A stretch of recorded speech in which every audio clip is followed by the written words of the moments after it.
So good morning guys. तो चलिए start करते हैं आज के यानी कि 12 फरवरी के इंपॉर्टेंट करंट अफेयर्स को। तो इस प्रश्न में आपसे पूछ रहे हैं अभी हाल ही में अंडर 19 वर्ल्ड कप 2024 का उप विजेता कौन रहा है। उप विजेता रनर अप में आपसे पूछ रहा हूं तो आंसर होगा भारत। हम यहाँ पे बात कर रहे हैं अंडर 19 वर्ल्ड कप 2024 की और इस बार ये इसका 15वां संस्करण था जो कि 19 जनवरी से लेकर 11 फरवरी 2024 तक हुआ। कहां पे हुआ तो साउथ अफ्रीका में हुआ। मैं आपको ये भी बता दूं कि पहले ये श्रीलंका में होने वाला था, लेकिन आपको पता है श्रीलंका क्रिकेट बोर्ड पे बैन लगा दिया था, प्रतिबंध लगा दिया था आईसीसी ने, तो फिर इसे शिफ्ट कर दिया गया था साउथ अफ्रीका में। ये हम पढ़ चुके हैं करंट अफेयर्स में। तो यहाँ पे ये अभी मैच हुआ और इसको जीत लिया ऑस्ट्रेलिया ने। ऑस्ट्रेलिया ने ये चौथी बार जीता है और इसने हराया भारत को। और इसमें प्लेयर ऑफ द टूर्नामेंट रहे क्वेना मफाका, ये साउथ अफ्रीका से हैं। तो ये तो इस अंडर 19 वर्ल्ड कप की हमने बात कर ली, कहां पे हुआ, कौन जीता, किसको हराया, सब मैंने आपको बता दिया। अब बिल्कुल ध्यान से सुनना क्योंकि क्रिकेट से संबंधित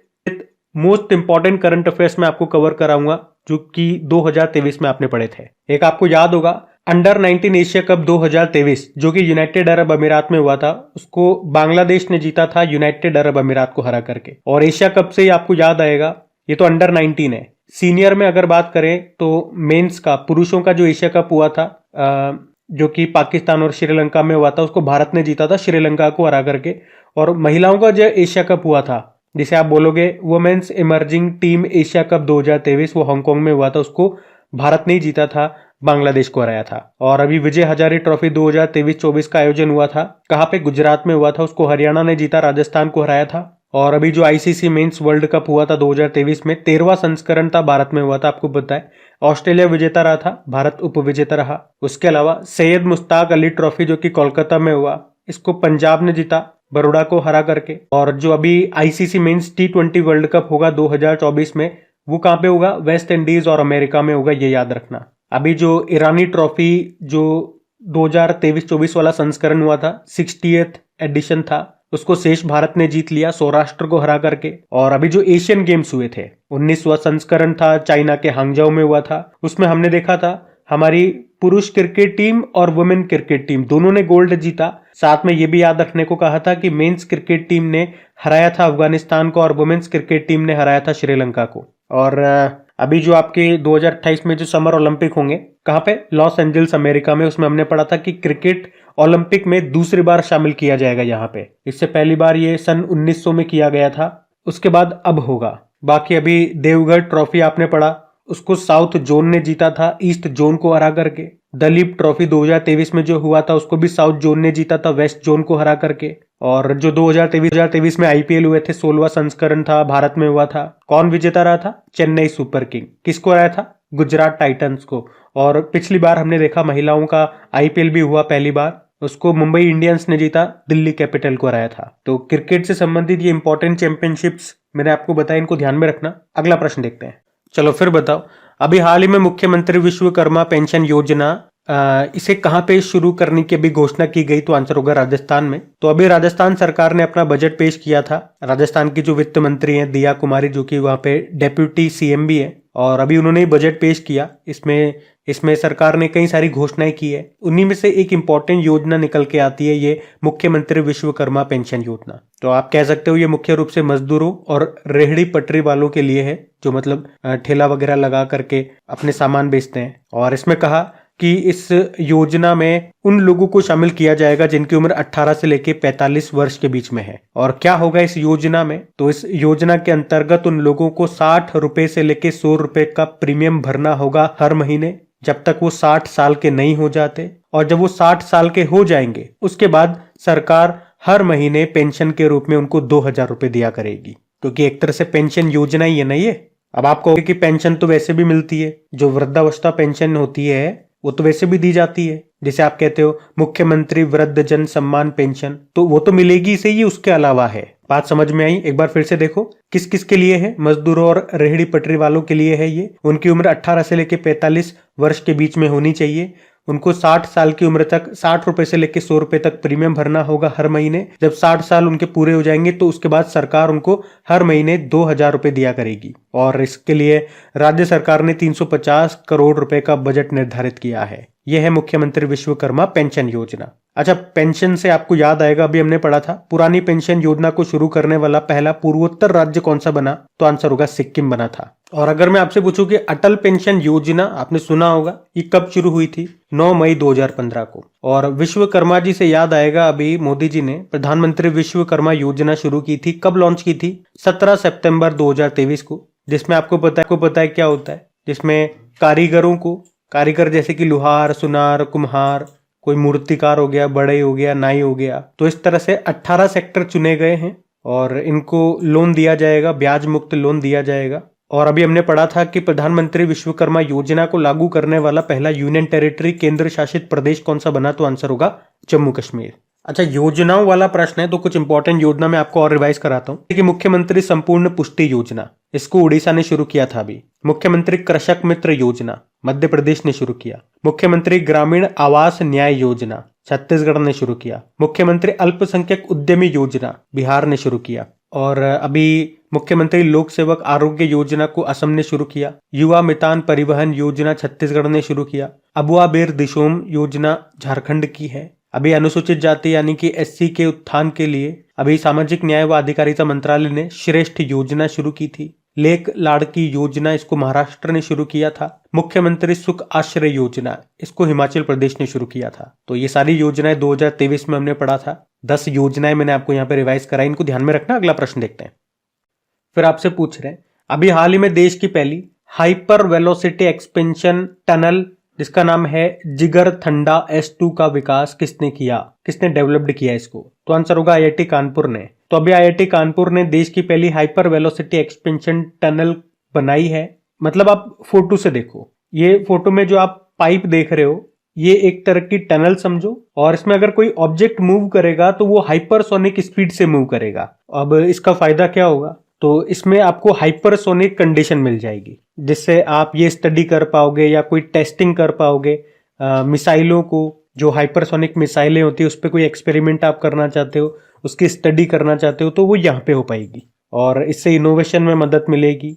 तो इसका नाम याद रखना, S2 या जिगर ठंडा इसका नाम रखा है। अच्छा, साउंड की जो स्पीड होती है ना, उसे कहा जाता है 1 मैक। और अगर किसी ऑब्जेक्ट की अगर स्पीड 1 और 5 मैक के बीच में होती है तो उसे सुपरसोनिक स्पीड कहा जाता है। जैसे हमारी जो ब्रह्मोस मिसाइल है वो सुपरसोनिक मिसाइल है, इसका मतलब उसकी स्पीड 1 से लेके 5 मैक के बीच में है। और अगर 5 मैक से ज्यादा किसकी स्पीड होती है तो उसे हाइपरसोनिक स्पीड कहा जाता है। अच्छा, एक प्रश्न मैं आपसे पूछूंगा, अभी हमने पढ़ा था कि 7 मैक स्पीड की एक गन की टेस्टिंग की गई थी शिप से, और उसे पहली बार किया था, और ऐसा करने वाला पहला देश कौन सा बना था, इसका उत्तर आप लोग देंगे। अभी जो 2023 के इंपॉर्टेंट क्वेश्चंस का मैं आपको रिवीजन करवा रहा हूं ना, तो वहीं पे अभी ये क्वेश्चन मैंने आपको करवाया था। और हाँ, अगर आप में से कोई क्रेक एग्जाम चैनल पे पहली बार हमारा करंट अफेयर्स का वीडियो देख रहे हैं तो आपको बता दूं, 2023 के इंपॉर्टेंट क्वेश्चंस का मैं आपको रिवीजन करवा रहा हूं पॉइंट टू पॉइंट। डेली में 10-11 मिनट का एक वीडियो आपके सामने लेकर के आता हूं, उसमें जितने क्वेश्चन मेरे से बन सकते हैं मैं उतने आपको कराता हूं।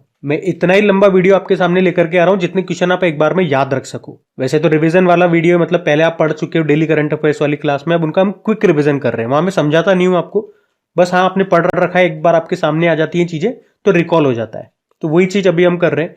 दिसंबर हम कर चुके हैं, नवंबर कर लिया, मतलब उल्टा चल रहे हैं हम लोग। नवंबर कर लिया, आज अक्टूबर भी हो गया है, कल से सितंबर स्टार्ट करेंगे। और स्टार्टिंग में जनवरी से लेकर अप्रैल तक मैं ऑलरेडी पहले ही करा चुका हूं। इनकी प्लेलिस्ट आपको मिल जाएगी अगर आप देखना चाहते हो, 2023 के इंपॉर्टेंट क्वेश्चंस का रिवीजन करना चाहते हो, या किसी ने अगर 2023 के करंट अफेयर्स पढ़े ही नहीं है तो आप इन वीडियोस के माध्यम से जो इंपॉर्टेंट क्वेश्चन से कम उनको तो आप कवर कर ही सकते हो। और अगर किसी स्टूडेंट को लगता है ना कि उन्हें रिवीजन की जरूरत नहीं है, उन्हें सब आता है, तो अभी जो मैंने आपसे प्रश्न पूछा ये बताओ। अभी अक्टूबर के महीने में ही शायद हमने पढ़ा था ये भी मैंने आपको बता दिया। बाकी IIT से संबंधित कुछ और प्रश्न मैं आपको रिवाइज कराऊंगा। तो अगर देखो आपसे पूछा जाए कि देश के बाहर पहला IIT कैंपस किसने खोला है, तो आंसर होगा IIT मद्रास ने। कहां पे खोला है, तो अफ्रीकी देश है तंजानिया, तो तंजानिया के जांजीबार में खोला है, जहां पे पहली महिला डायरेक्टर बनाया गया था प्रीति अगलायम को। और इसी तरह से याद रखना, जो IIT दिल्ली है वो आबू धाबी में अपना परिसर स्थापित करेगा। अभी IIT मद्रास से याद होगा, पानी से आर्सेनिक को हटाने के लिए इसने अमृत टेक्नोलॉजी को डेवलप किया था। और रिलायंस किस आईआईटी के साथ मिलकर के भारत जीपीटी बना रहा है? आईआईटी बॉम्बे के साथ। और आईआईटी कानपुर से भी याद रख सकते हो कि वायु गुणवत्ता एयर क्वालिटी की निगरानी के लिए अपनी तरह का पहला सेंटर ऑफ एक्सीलेंस स्थापित किया था इसने, जिसका नाम रखा था एटमैन। और पूछे कि किस आईआईटी ने पंजाब की सतलुज नदी में टेंटलम धातु की खोज की थी, तो आंसर होगा आईआईटी रोपड़। तो याद रखना ये सारे पॉइंट्स। अगला प्रश्न देखते हैं। फिर आपसे पूछ रहे अभी फीफा फुटबॉल विश्व कप 2026 के लिए भारत में क्वालिफायर मैच ये कहां पे होगा? तो आंसर होगा हैदराबाद में। आपको बताया फीफा वर्ल्ड कप 2026 ये 3 देशों में होगा, यूएसए, कनाडा और मैक्सिको। और इसके लिए जो क्वालिफायर मैच है वो भारत में होगा। तो फीफा वर्ल्ड कप के लिए कोई क्वालिफाइंग मैच ये पहली बार भारत में होगा, तो इंपॉर्टेंट है। कहां पे होगा? तेलंगाना के हैदराबाद में। और ये मैच किसके बीच होगा? भारत और कुवैत के बीच। अब यहाँ पे फुटबॉल से संबंधित कुछ इंपॉर्टेंट प्रश्न मैं आपको रिवाइज करा रहा हूँ, वो भी बिल्कुल ध्यान से सुनना। अभी कुछ दिन पहले भी कराए थे, फिर से करा रहा हूँ, तो अपना अच्छे से रिवीजन करते हुए चलना। अभी आपको याद होगा BBC sports personality of the year 2023 किसे चुना गया था? मैरी एयरप्स को, इंग्लैंड की गोलकीपर है।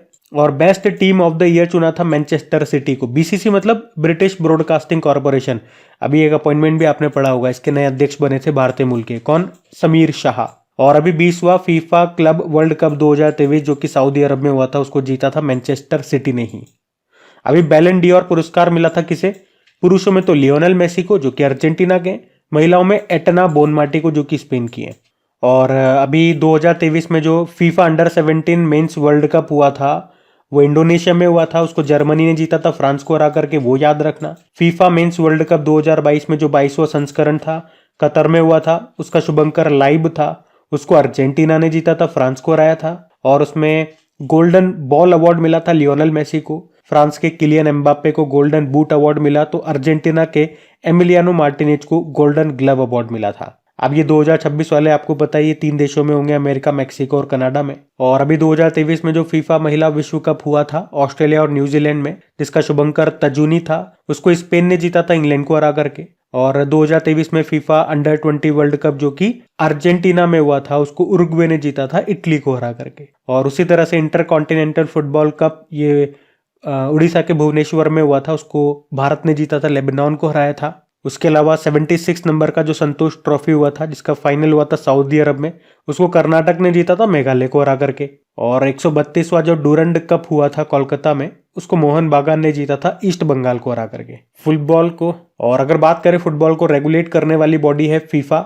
फीफा स्थापना होती है 1904 में, हेडक्वार्टर ज्यूरिख स्विट्जरलैंड में है और प्रेसिडेंट है ज्ञानी इन्फेनिटो। फुटबॉल से संबंधित कुछ कप एंड ट्रॉफीज देखें तो रोवर्स कप हो गया, संतोष ट्रॉफी हो गया, सुब्रतो कप हो गया, डूरंड कप हो गया, आशुतोष कप हो गया, मर्डेगा कप हो गया, ये सब याद रखना। एक फुटबॉल टीम में कितने प्लेयर होते हैं? तो 11 होते हैं, ये भी याद रखना। और हाँ, एक बात तो मैं आपको बताना ही भूल गया, अगर सेशन पसंद आता है तो प्लीज वीडियो को लाइक जरूर करा करें। आप लोग लाइक करना भूल जाते हैं शायद। मैं पूरा दिन पूरी मेहनत के साथ दिल से आपका वीडियो तैयार करता हूँ और सिर्फ आपसे आपके 1 या 2 मिनट आपसे मांगता हूँ, जिसमें आप वीडियो को लाइक करके अपने दोस्तों के साथ या अपने स्टडी ग्रुप में एक बार वीडियो को जरूर शेयर कर दिया करें। इससे मुझे भी अच्छा फील होता है, और जब इंसान को अच्छा फील होता है तो अच्छा काम कर पाएगा। और मैं आप ही के लिए काम कर रहा हूं तो आप ही के लिए अच्छा काम करूंगा। आज की वीडियो को हम लाइक का टारगेट रखते हैं 7000 लाइक का। और आपकी प्रैक्टिस के लिए मैं आपका क्विज भी तैयार करता हूं, आपके लिए पीडीएफ भी, आपको जैसा कहा आपके लिए वैसी पीडीएफ बना रहा हूं।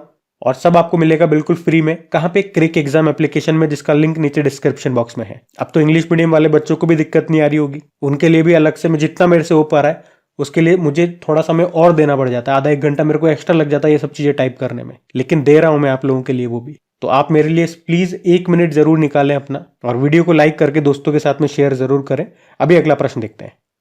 फिर आपसे पूछ रहे हैं, अभी हाल ही में मुख्यमंत्री वयोश्री योजना 2024 के तहत 3000 रुपए की आर्थिक सहायता देने की घोषणा किसने की है? तो आंसर होगा महाराष्ट्र। तो अभी महाराष्ट्र सरकार ने मुख्यमंत्री वयोश्री योजना शुरू की है। इसमें क्या होगा? तो इसमें लोग जो शारीरिक या मानसिक विकलांगता से पीड़ित है उन्हें 3000 रुपए दिए जाएंगे। इसमें लगभग 15 लाख वरिष्ठ नागरिकों को लाभ मिलेगा जिनकी उम्र 65 वर्ष से ऊपर है। अब ये शुरू की है महाराष्ट्र ने। तो ये रहा मैप में महाराष्ट्र। देखो, इसकी कैपिटल मुंबई है, मुख्यमंत्री एकनाथ शिंदे और गवर्नर है रमेश बिश। आपको याद होगा अभी खेलो इंडिया यूथ गेम्स का जो 6ठा संस्करण हुआ था वो तो तमिलनाडु में हुआ था, जिसका शुभंकर वीर मंगाई था, लेकिन उसमें टॉप पे कौन था? महाराष्ट्र ही तो था। और पिछला वाला जो 5वां संस्करण मध्य प्रदेश में हुआ था जिसका शुभंकर आशा था, उसमें भी टॉप पे महाराष्ट्र था। अभी महाराष्ट्र सरकार ने नमो शेतकरी महासम्मान निधि योजना भी शुरू की थी। इसमें क्या होगा, प्रधानमंत्री किसान योजना की तरह ही साल भर में वहां के किसानों को 2,000 रुपए करके, यानी कि 3 बार में टोटल 6,000 रुपए दिए जाएंगे। अभी भारत में लीगो वेधशाला कहाँ पे बनेगी, महाराष्ट्र के हिंगोली में। देश का पहला महिला रेलवे स्टेशन ये आपको यहीं पे मिलेगा, माटुंगा रेलवे स्टेशन मुंबई में। अभी पहला हल्दी सम्मेलन का आयोजन हुआ था मुंबई में ही।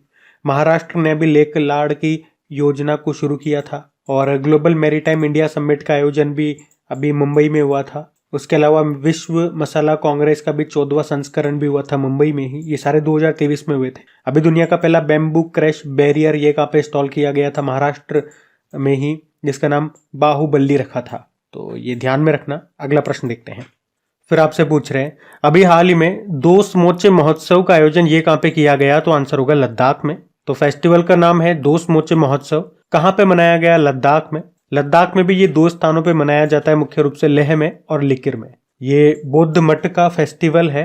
इसमें मुखौटा पहन के नृत्य किया जाता है और बुराई को खत्म करने के लिए ये फेस्टिवल होता है। कहाँ पे होता है, लद्दाख में, ये याद रखना है। अच्छा, लद्दाख से और कौन से महोत्सव आपको याद आते हैं। एक लद्दाख में लोसर फेस्टिवल मनाया जाता है। लद्दाख में जांस्कर महोत्सव आप मनाते हो। हेमिस फेस्टिवल ये भी लद्दाख का है। स्पितुक गस्टर फेस्टिवल ये भी लद्दाख में मनाया जाता है। चलो कुछ और इम्पोर्टेंट महोत्सव भी मैं आपको रिवाइज करा दूं। जैसे कि ये लोसर फेस्टिवल हमने देखा लद्दाख में होता है। वांगला उत्सव ये मनाया गया था मेघालय में। लुसाफॉन महोत्सव ये गोवा का है। संगाई फेस्टिवल मणिपुर का है, मणिपुर में। ये यासोंग महोत्सव भी ध्यान में रखना। एक हुनथड़ो महोत्सव भी यहाँ पे होता है। अभी पहला अंतरराष्ट्रीय समुद्र तट महोत्सव मनाया गया था केरल में। धानु जात्रा महोत्सव उड़ीसा का है। चेरचेरा महोत्सव ये छत्तीसगढ़ में मनाया गया। वैसे छत्तीसगढ़ में हरेली उत्सव भी होता है। बिहू फेस्टिवल ये असम का है। माघी मेले का आयोजन हुआ था पंजाब में, आपको याद होगा। और चिथिरई महोत्सव ये तमिलनाडु का है। तमिलनाडु का एक आदि पेरक्कू महोत्सव भी बड़ा फेमस है। तो यहाँ पे ये 8-10 महोत्सव मैंने आपको और रिवाइज करा, इनको भी ध्यान में रखना। अगला प्रश्न देखते हैं। अच्छा, लद्दाख से 2-3 पॉइंट मैं आपको और बताऊंगा। एक तो याद रखना, अभी खेलो इंडिया विंटर गेम्स 2024 में जो होंगे, जो इसका 4था संस्करण होगा, ये लद्दाख और जम्मू कश्मीर में होगा, जिसका शुभंकर यानी कि मैस्कॉट क्या है, शीन ए शी, जो रिप्रेजेंट करता है स्नो लेपर्ड को, यानी कि हिम तेंदुए को। यहाँ का राजकीय जो पशु है वो भी हिम तेंदुआ है और राजकीय पक्षी है काले गर्दन वाली क्रेन। और अभी यहाँ का राजकीय वृक्ष बना था जूनिपर वृक्ष। अभी पहली बार हिम तेंदुआ रिपोर्ट 2024 जारी की गई थी, पहली बार आई थी। इसको जारी किया था wild life institute of India ने। इसमें उन्होंने बताया कि भारत में टोटल हिम तेंदुए स्नो लेपर्ड हैं 718। सबसे ज्यादा लद्दाख में मिले 477 और सबसे कम जम्मू कश्मीर में है 9 है। तो ये भी पॉइंट्स आप ध्यान में रखना। अगला प्रश्न देखते हैं। फिर आपसे पूछ रहे हैं अभी हाल ही में उत्तर प्रदेश के अयोध्या में राम मंदिर का दर्शन करने वाले पहले विदेशी नेता कौन बने, तो आंसर होगा बिमान प्रसाद। तो उत्तर प्रदेश के अयोध्या मंदिर में श्री राम भगवान के दर्शन करने वाले पहले विदेशी नेता बन गए हैं। ये फिजी देश के डेप्यूटी पीएम है, नाम है बिमान प्रसाद। तो इनको भी हमारे श्री राम मंदिर का प्रसाद मिल गया। फिजी देश से आए थे विमान में बैठ करके प्रसाद खाने भाई साहब। तो बिमान प्रसाद इनका नाम है। राम मंदिर की बात करेंगे तो राम मंदिर आप जानते ही हो, इसका निर्माण अगर पूछे किस शैली में किया गया, तो वैसे आप जानते हो नॉर्थ इंडिया में जितने भी मंदिर हैं वो नागर शैली में उनका निर्माण होता है, जबकि साउथ में द्रविड़ शैली। तो इसका निर्माण हुआ नागर शैली में। मंदिर को किसने बनाया, वास्तुकार पूछेंगे तो श्री चंद्रकांत सोमपुरा ने बनाया। इसमें जो राम जी की मूर्ति है तो मूर्तिकार का नाम पूछ सकते हैं, अरुण योगीराज ने बनाई है। और अयोध्या में ये मंदिर है तो अयोध्या स्टेशन का नाम अभी अयोध्या धाम रेलवे स्टेशन हो गया। उसी तरह से अयोध्या में जो एयरपोर्ट है उसको इंटरनेशनल एयरपोर्ट का दर्जा मिल गया और उसका नाम महर्षि वाल्मीकि जी के नाम पे कर दिया गया। और वैसे मैं आपको बता दूं, अयोध्या मंदिर के ऊपर यानी कि राम मंदिर के ऊपर मैंने पूरा एक कंप्लीट वीडियो आपको बना करके दिया। हर तरह के प्रश्न आपको उसमें मिल जाएंगे, राम मंदिर से संबंधित भी और अयोध्या से संबंधित भी। जो भी अभी करंट अफेयर्स के प्रश्न आपके आए, जैसे अभी जीआई टैग मिला या कुछ नाम चेंज हो गए, वो सब आपको वहां मिल जाएंगे। तो अगर वो वीडियो आपने नहीं देखा तो देख लेना, सिंपल सा सर्च मारना यूट्यूब में। वैसे प्लेलिस्ट में आपको मिल जाएंगे, लेकिन प्लेलिस्ट में नहीं मिलते तो सर्च मार लिया करो, लिखा करो सबसे पहले क्रैक एग्जाम अपने चैनल का नाम और उसके बाद जो भी टॉपिक है राम मंदिर लिख देना। अच्छा, एक आपको याद होगा अभी फ्रांस के जो प्रेसिडेंट है इमैनुअल मैक्रोन, ये अभी भारत आए थे। क्यों? हमारे रिपब्लिक डे पे हमारे चीफ गेस्ट थे और फिजी की अगर हम बात करते हैं तो फिजी आप जानते हो कैपिटल इसकी सुवा है, करेंसी है फिजियन डॉलर और यहाँ के प्रधानमंत्री कौन है? सितवेनी राबुका। आपको याद होगा 2023 में 12वां वर्ल्ड हिंदी कॉन्फ्रेंस का आयोजन ये फिजी में ही हुआ था और पिछले साल फिजी और पापुआ न्यू गिनी का सर्वोच्च सम्मान दिया गया था प्रधानमंत्री नरेंद्र मोदी को। ध्यान रखना ये बातें। अगला प्रश्न देखते हैं। फिर बताओ, अभी हाल ही में अंटार्कटिका के वैज्ञानिक अध्ययन के लिए क्विनलिंग स्टेशन को किसने लॉन्च किया? तो आंसर होगा चाइना ने। तो अभी चाइना ने रॉस सागर में इनएक्सप्रेसिबल द्वीप पर अपना नया रिसर्च सेंटर क्विनलिंग का उद्घाटन किया है, इसको लॉन्च किया है और इस तरह से ये चीन का 5वां अनुसंधान स्टेशन है, रिसर्च सेंटर है वहां पे। वैसे अंटार्कटिका में हमारे भी 3 अनुसंधान केंद्र हैं यानी कि रिसर्च सेंटर है। कौन कौन से हैं? दक्षिण गंगोत्री, मैत्री और भारती। अगर पूछे पहला कौन सा था तो दक्षिण गंगोत्री था। मैंने सीक्वेंस वाइज ही आपको बताए हैं। लेकिन अगर आपसे पूछ ले कि भारत ने आर्कटिक के अध्ययन के लिए कौन कौन से मिशन लॉन्च किए थे तो वहां पे एक ही है हमारे पास, हिमाद्री। तो आर्कटिक और अंटार्कटिक वो क्या पूछ रहा है इस पे ध्यान रखना। अंटार्कटिक जो साउथ वाला पार्ट है, आर्कटिक ऊपर नॉर्थ पोल वाला। और अगर पूछे अंटार्कटिका की सबसे ऊंची पर्वत चोटी का नाम क्या है? Mount Vinson Massif. और अंटार्कटिका का एकमात्र सक्रिय ज्वालामुखी का नाम है माउंट इरेबस। तो हमारे प्रश्न का उत्तर चाइना है। चाइना जिसकी कैपिटल होती है बीजिंग और बीजिंग में आपको एशियन इंफ्रास्ट्रक्चर इन्वेस्टमेंट बैंक का और शंघाई कोऑपरेशन ऑर्गेनाइजेशन का हेडक्वार्टर मिल जाएगा। करेंसी है रेनमिनबी और प्रेसिडेंट है शी जिनपिंग। अभी आपको याद होगा दुनिया का सबसे बड़ा न्यूट्रिनो कण डिटेक्टर भी बनाया है चाइना ने, जिसका नाम ट्राइडेंट है। और अभी चाइना ने ही दुनिया की सबसे बड़ी 16 मेगावाट क्षमता वाली विशाल पवन टरबाइन स्थापित की थी साउथ चाइना सी में। और दुनिया का पहला मीथेन संचालित रॉकेट भी बनाया है चाइना ने, जिसका नाम है जूके-2। और शंघाई जो है वो चाइना का शहर है। बताओ किस नदी के किनारे स्थित है? यांगत्से नदी। और आप कह सकते हो ये एशिया की सबसे लंबी नदी है। वर्ल्ड की सबसे लंबी नदी तो नील नदी है। और चाइना का शोक किस नदी को कहते हैं? हुआंगहो नदी को कहते हैं, ये भी ध्यान में रखना। अगला प्रश्न देखते हैं। फिर आपसे पूछ रहे हैं अभी हाल ही में क्रिकेट के तीनों फॉर्मेट में टॉप पर पहुंचने वाले क्रिकेट इतिहास के पहले गेंदबाज कौन बन गए? तो आंसर होगा जसप्रीत बुमराह। जसप्रीत बुमराह अभी टेस्ट फॉर्मेट में नंबर 1 गेंदबाज ये बन चुके हैं। इससे पहले ये वनडे में और T20 फॉर्मेट में भी नंबर 1 रह चुके हैं। तो इसी तरह से हमने कहा कि क्रिकेट में तीनों फॉर्मेट में टॉप पर रहने वाले विश्व के ये पहले गेंदबाज बन गए हैं। कौन? बुमराह, जसप्रीत बुमराह। अच्छा, इसी तरह से क्रिकेट के कुछ अभी लेटेस्ट मैं आपको अवार्ड रिवाइज कराऊंगा। 2024 में हमने पढ़ा, इनको अभी बिल्कुल ध्यान में रखना है। पूरे साल भर मैं आपको रिवाइज कराता रहूंगा ये। जैसे कि 2023 के लिए सर गारफील्ड सोबर्स ट्रॉफी या यूं कहूं कि ICC men's cricketer of the year किसे चुना गया? तो पैट कमिंस को, ऑस्ट्रेलिया के हैं। उसी तरह से 2023 के लिए राचेल हेहो फ्लिंट अवार्ड, या इसको ऐसे भी बोल सकता हूं कि ICC women's cricketer of the year किसे चुना गया? नेट साइवर को, ये इंग्लैंड की है। और ICC men's ODI cricketer of the year 2023 चुना गया था विराट कोहली को। वहीं ICC women's ODI cricketer of the year पूछूंगा तो चामरी अट्टापट्टी को चुना गया था, श्रीलंका की है। वहीं ICC men's test cricketer of the year 2023 चुना गया था उस्मान ख्वाजा को, ये ऑस्ट्रेलिया के हैं। ICC men's T20 cricketer of the year 2023 चुना गया था सूर्य कुमार यादव को। और women's T20 international cricketer of the year 2023 Hayley Matthew को चुना गया था, वेस्ट इंडीज की है। और ICC spirit of the cricket award 2023 ये चुना गया था या ये मिला जिम्बाब्वे की टीम को। तो अभी आईसीसी अवार्ड्स 2023 के ये इंपॉर्टेंट अवार्ड्स हैं, इनको आप ध्यान में रखना। मैं आपको बार बार रिवाइज कराता रहूंगा तो आपको ये याद हो जाएगा। अभी अगला प्रश्न देखते हैं। फिर आपसे पूछ रहे हैं अभी हाल ही में केंद्र सरकार ने मोबाइल स्वास्थ्य पहल किलकारी और मोबाइल अकादमी को शुरू किया। कहां पे? तो आंसर होगा महाराष्ट्र और गुजरात। तो जैसा कि नाम से क्लियर है, जो महिलाएं मां बनने वाली है उनके लिए है ये पहल। इसमें क्या होगा, अगर कोई महिला प्रेग्नेंट है तो उसके दूसरे तिमाही से लेके बच्चे के 1 वर्ष पूरे होने तक उस महिला और उसके परिवार के सदस्यों को समय समय पर ऑडियो संदेश भेजे जाएंगे, जिसमें यह बताया जाएगा कि आपको प्रेगनेंसी के दौरान क्या क्या करना है, किन किन बातों का ध्यान रखना है। जब बच्चा हो जाएगा तो बताया जाएगा कि उन्हें क्या करना चाहिए, क्या नहीं करना चाहिए, कैसे देखभाल करनी चाहिए। इसमें 72 सप्ताह तक, या यूं कह दूं कि 72 ऑडियो संदेश भेजे जाएंगे। और इस ऑडियो में एक काल्पनिक डॉक्टर अनीता नाम से आवाज आएगी आपको, मतलब एक लेडी की आवाज आएगी। उसको बताया जाएगा कि ये डॉक्टर है जिसका नाम अनीता है।